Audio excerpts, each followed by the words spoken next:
In this video, I'm going to talk about what attachment trauma feels like in a way that's easy for you to understand. I know there are a lot of therapists, counselors, or relationship coaches talk about it, but what sets me apart and what qualifies me to talk about it is that I am a childhood trauma survivor and healer myself first, before I started to get trained to be a psychodynamic psychotherapist. So without further ado, let's jump right into it. Do you constantly feel the emptiness inside and this dreadful anxiety? It feels like a disconnection to yourself and to the outside world. You feel like you're in your head, but somehow you get trapped in this boundless void inside of you.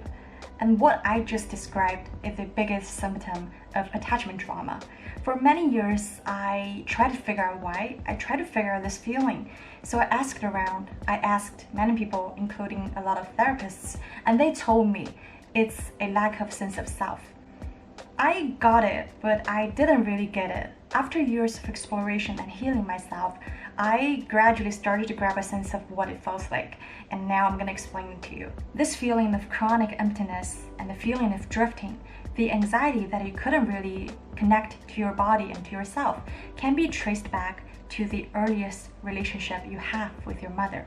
Some mothers are unresponsive and depressed, so they won't be able to smile back to the child. They won't be able to gently touch the child and soothe them.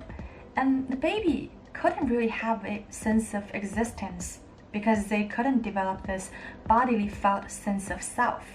Some mothers are preoccupied, they are exhausted, or they are extremely anxious, so they won't be able to read the baby's cues and actively mirror it back to the baby without being triggered into dysregulation herself, which actually adds to the baby's insecurity and anxiety. Some mothers, they leave the baby to cry out.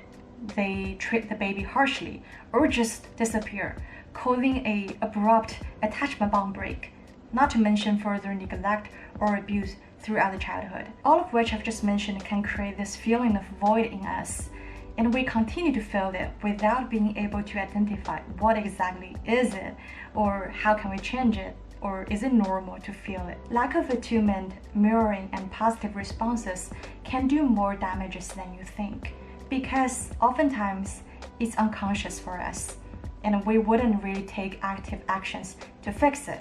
So now we grew up, we have lots of relationship troubles, like we feel full of shame, we feel full of anxiety and fear in relationships. Some of us become love addicts. We get addicted to love. We become obsessed about the idea of people and relationships with excessive fantasies and the strong fear of abandonment. We get really needy. We have this attachment hunger to almost anyone who is willing to give us attention, because without those outside stimulus, without those real or imagined mental connections, we're left to deal with the dreadful feeling of emptiness by ourselves. Those are all the topics I'm passionate in talking about and in addressing in this channel. I'm going to put the playlists down in the description box. I look forward to seeing you there. Bye bye.